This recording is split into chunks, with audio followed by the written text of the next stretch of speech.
You talk a lot about states' rights, so I'd be interested to get your opinion on an issue that's obviously becoming a lurking issue across the country, and that's gay marriage. I know you're personally opposed to gay marriage, but do you view it as a 10th Amendment right? Should states be able to have the individual ability to allow gay marriage to be legal within their own borders?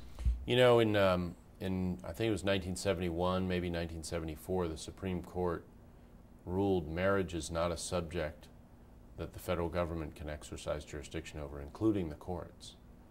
And to do that, we would need an amendment to the Constitution.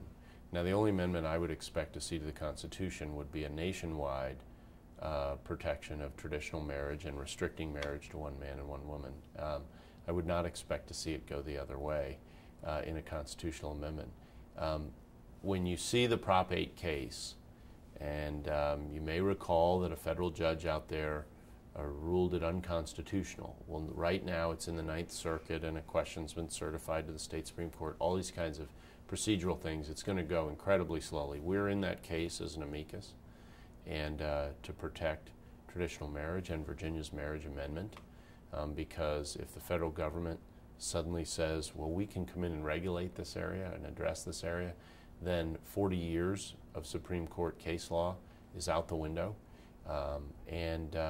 Where this has gone to the people are 31-0 in all states, including California, Maine, not places that are thought of as conservative bastions, where traditional marriage has been protected by the people themselves. And you know, you saw it pass New York recently.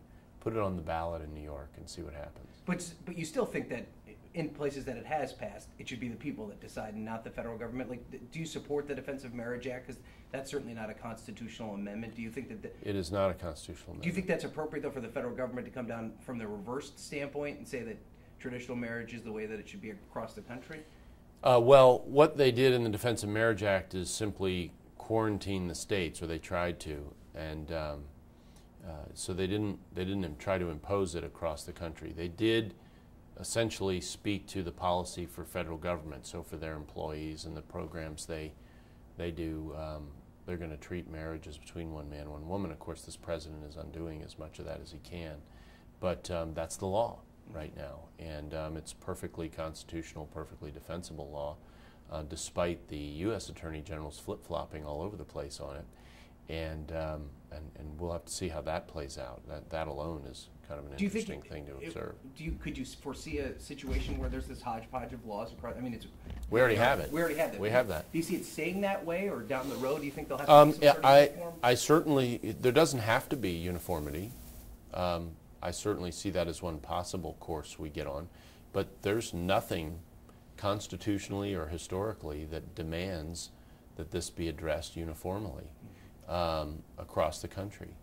Frankly, I think that it's worth some consideration for the things that aren't reached by the federal Constitution to just leave it to each state. That's where abortion was before Roe v. Wade. Mm-hmm. Roe v. Wade didn't legalize abortion. Right. States were legalizing abortion. And at that time, they had every right to do that. Right. States also had the right not to allow that to open up in their state. And the Supreme Court stepped in and said, nope, we're going to make one universal rule and settle this whole thing. Well, settle it is not what they did. They blew the top off it. And as between the two options, I certainly would prefer letting states decide these constitutional questions, and I don't just mean the one you've raised. Right. I mean all of the ones that are in the gray area of whether or not the federal government can do it. If it's a gray area, the federal government shouldn't be able to do it. If they can't, the 10th Amendment leaves it to states and the people, and what it means by states and the people is the people of each state will decide how much authority their state government has. And we've made that decision in Virginia and ratified it on the ballot with one of the strongest marriage amendments in the country.